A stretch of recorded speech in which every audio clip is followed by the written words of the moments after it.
When doing a filter change, there's a few things to keep in mind.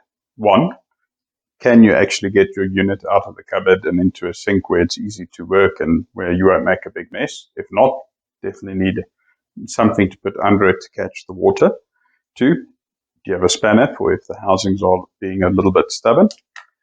Three, we really recommend using something like aqua tabs to flush the system with. So basically, it's a broad spectrum chlorine that will kill bacteria in the system. So we take out the filters and then we flush into the tank and everywhere the aqua tabs just to make sure everything is sterilized, and then we flush it back out when we put the new filters in. Now, speaking of filters, it's not as straightforward as people often believe.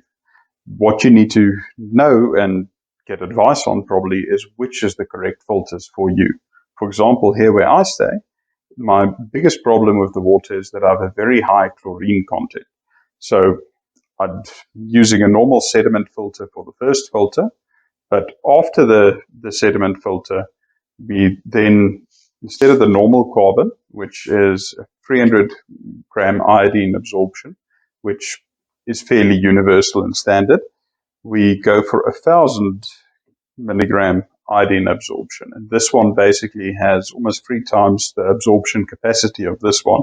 So what would typically happen here with a normal one is, instead of the filters lasting 6 months, it's 2 to 3 months, and then you start to get a off taste in the water, and that's normally because chlorine has depleted the carbon. So we're using the high iodine carbon for the middle stage, and then the same thing for the last stage, where normal carbon block would be a 300 milligram iodine. We're using 1,000 milligram iodine, primarily to just get a much longer lifespan out of the filters. The other option would be to keep using the normal one and just changing it more frequently, but it does take a bit of time. And for me, I'd rather spend the extra money and get something that lasts a little bit longer. Then on the T33, in my case, for the same reason, instead of using the normal T33, I'm taking a silver nano fridge filter, and I'm just going to swap over the connections to connect it onto this one instead of onto the normal T33. Again, because it just extends the lifespan of the filters and it makes the maintenance less frequent. And that's basically it. My membrane is still fine. That was changed less than a year ago. My system looks a little bit funny. It might look a little bit different to yours. That's because at the moment I've got 2 tanks, because we like to have the extra buffer of water for when we go camping, so you can quickly fill up 5-liter bottles to take with. And I've got a permeate pump installed, which improves the product to wastewater efficiency of the system. So we basically waste less water with this. And then we've got our fridge connected up to the same system as well. Okay, let's get started. Before you disconnect any water, just make sure that you've turned off your incoming water supply. Okay, so now what we've done is we've switched off the water supply. We've already done this because this takes a little while, but you just want to make sure that the filter system is completely drained with the tank still open, that there's no water left in. If you're not going to be using aqua tabs to clean out the system, then you can leave the tanks closed, and that saves a bit of time. But if you have had any bacteria in, or if you open them up and you find any sort of a sliminess inside, then it's a better idea to rather do the flush with the aqua tabs. So that is open, no water coming out, incoming water is closed. That's our little checklist. Great. Then we can move on to actually opening the filter housings. Now, typically, what I'd say is you'd normally want to hand tighten them and then just open them with the spanner. Otherwise, this does become a lot harder than it needs to be. To move the system to a point where I can get in. Start with this one.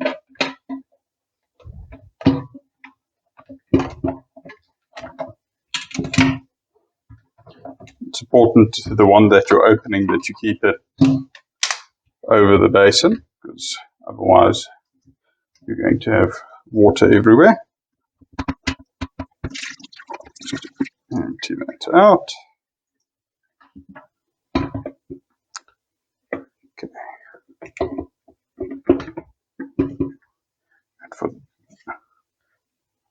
We can take the old filters and just put them somewhere to dry.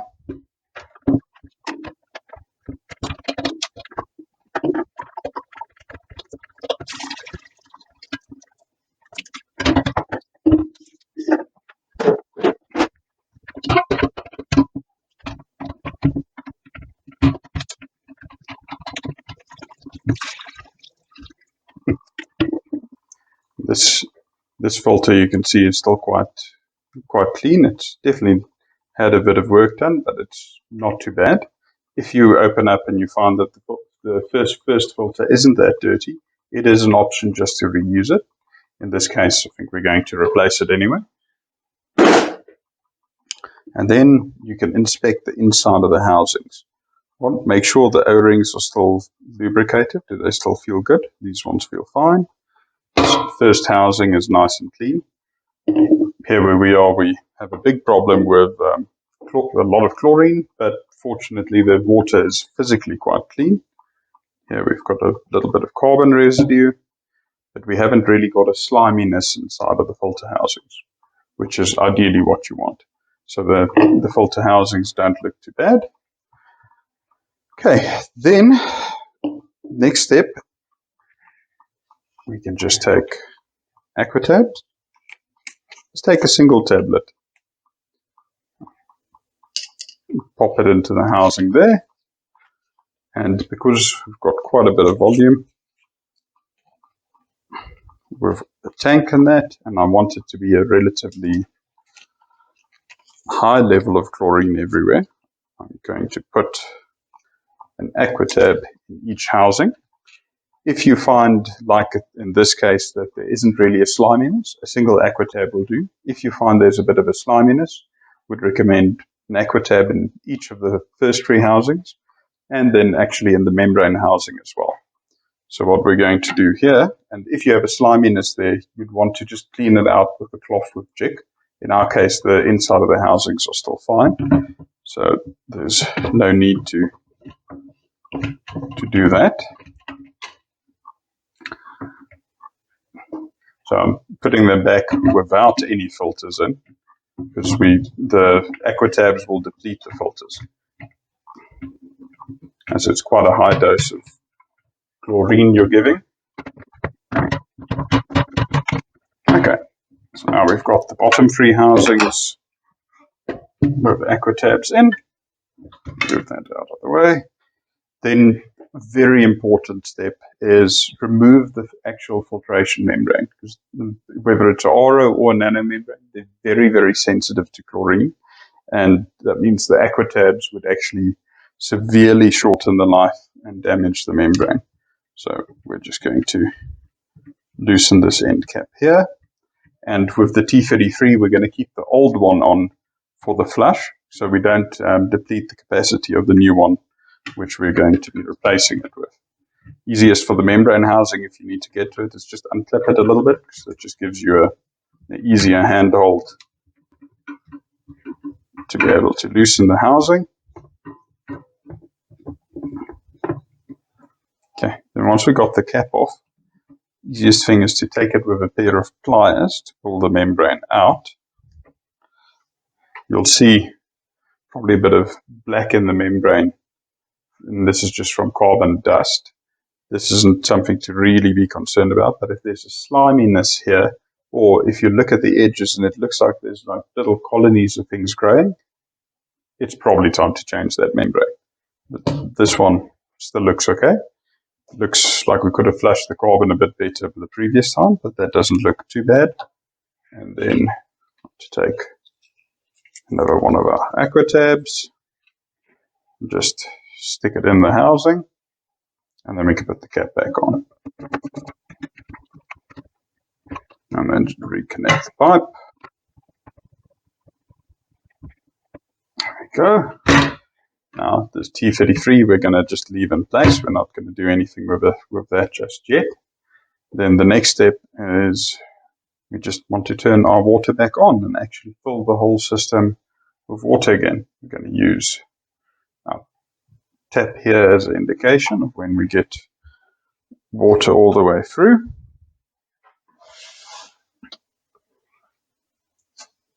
Okay, you can hear the water flowing through the housings, especially because there's no filters inside now. It is going to take a little while for it to actually fill up with water, but you should see the flow we get through is quite a lot, because we're not actually passing through any filters to get through the system.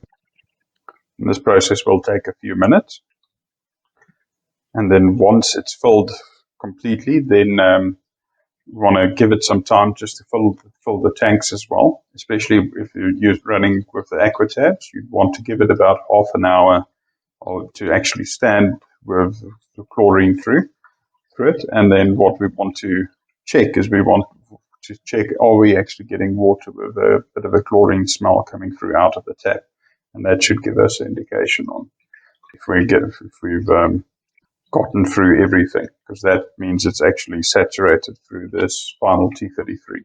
Okay, and there we're starting to get water out. Just want to let it run a little bit so we're getting a proper flow of water there.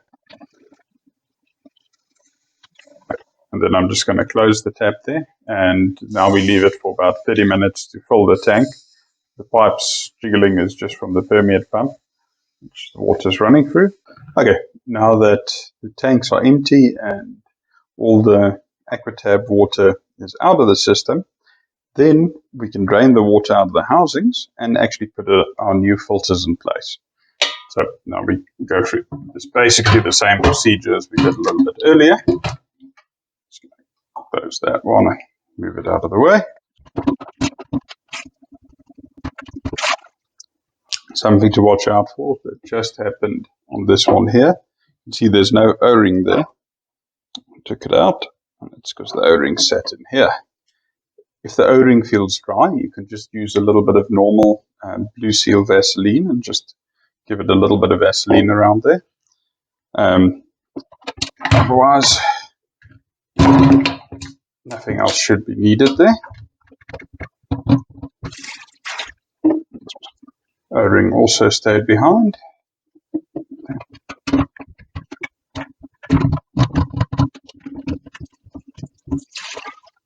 This one's O-ring came with it.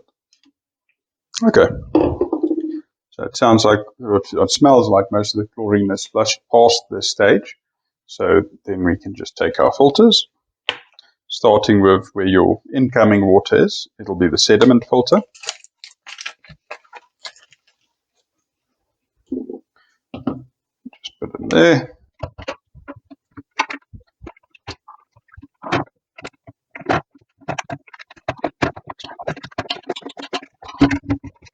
I'm just letting the last part where the sediment filter actually gets settled in. Try to just keep it upright as the sediment filter, it actually cuts into the filter, the housings for it to seal. And then for the middle filter, we've got our high iodine absorption carbon. This is the granular one. This is the rated big absorption capacity, but they do make a lot of dust. And what you want to check is just the one side is just plastic, the other side will have a seal. The just plastic side is at the bottom. And then the carbon block, this one can go either way around, doesn't really matter. It's the same on both sides.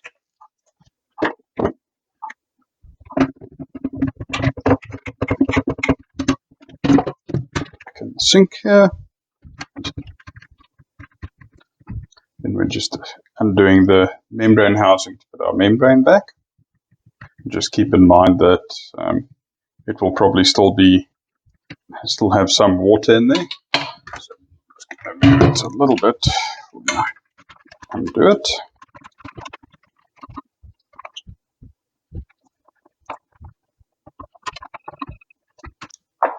Excess water. Put our membrane back in. See, it'll push in easily up to a point, and then it needs to actually go into its seating at the other end. It does require a little bit more force. Put the cap back on.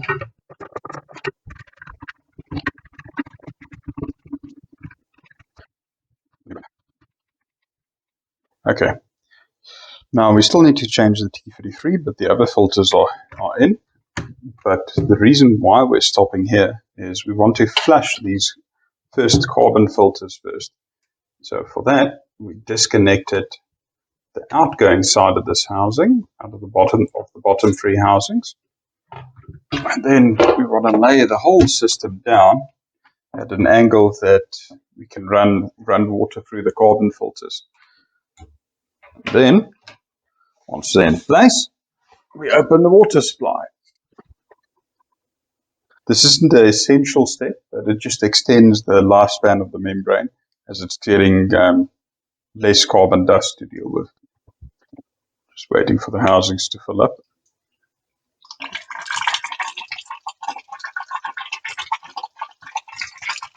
The first water has a little bit of carbon dust in it, but with these high-end filters, it isn't too bad.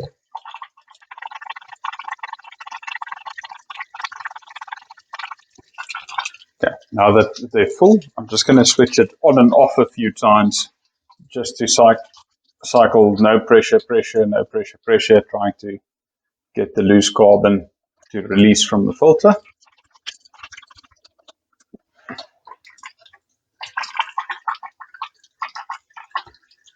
Yeah, no, these filters are great.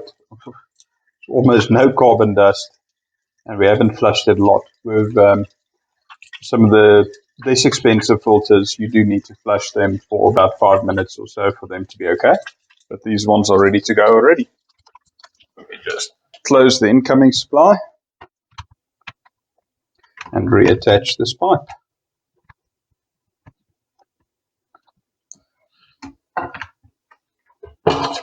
Then for the last filter, the T33, we're actually replacing the fittings onto the new one. So what we do for that is we just unclip it and then release the one side's pipe. This one is very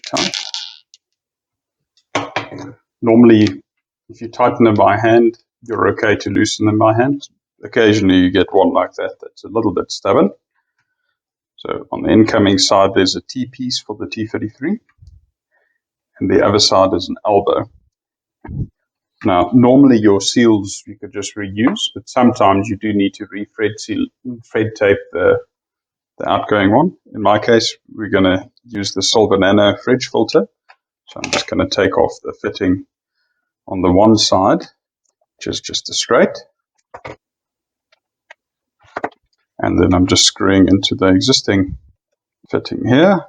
And this is probably your most important place to check for leaks if you've moved things around.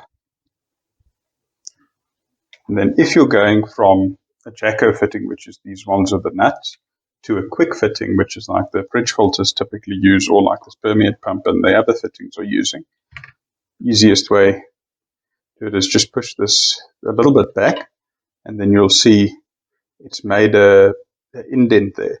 Then just that tip part where the pipe is indented, you just want to cut that off. Normally there should be sufficient pipe to be able to do that. To just take a knife or some scissors and just remove that part, as the quick fittings won't seal well on them, and vice versa. If you go the other way around, it's always a good idea to just start with a fresh section of pipe. Okay, there, that's connected, and now we can turn the water back on again. Now you just want to give it a little bit of time to fill up again, and you can use your tap as an indication of when you're starting to get water through the system, like we are there. And with the Silver Nano, because it's clear, you can actually see there's water starting to flow. The intermittent flows from the permeate pump. So now turn it off. We'll leave it for 30 minutes to an hour just to fill up the tanks, and just keep coming back to it to just check if there's any leaks, and if there are leaks, address them. Okay, then one thing, if you are using a normal T33, which is a granular carbon, you would want to just flush that first before doing the whole thing. And ideally what you would want to do, you can hook up the incoming side and not connect the outgoing end, and just let it run out in the sink. If you have some water in the tank, you can use that to flush through it a bit as well. Alternatively, what you can do is you could just let it all flush out the tap a bit. It just depends if you have anything else connected after the T33. You might want to flush it before you actually connect it. But okay, so the system's basically not quite full, but almost full on the tank. So what we do here is we turn off the incoming water, and then we'll let it run. And we're not really seeing any chlorine smell here. And the water tastes fine, so that's a good sign. But because we flushed the aqua tabs through the system, we just want to let everything drain out to make sure we get rid of all the chlorine in the pipework. But while that's draining the tanks, we can actually take the system and put it back in the cupboard, and then we're done.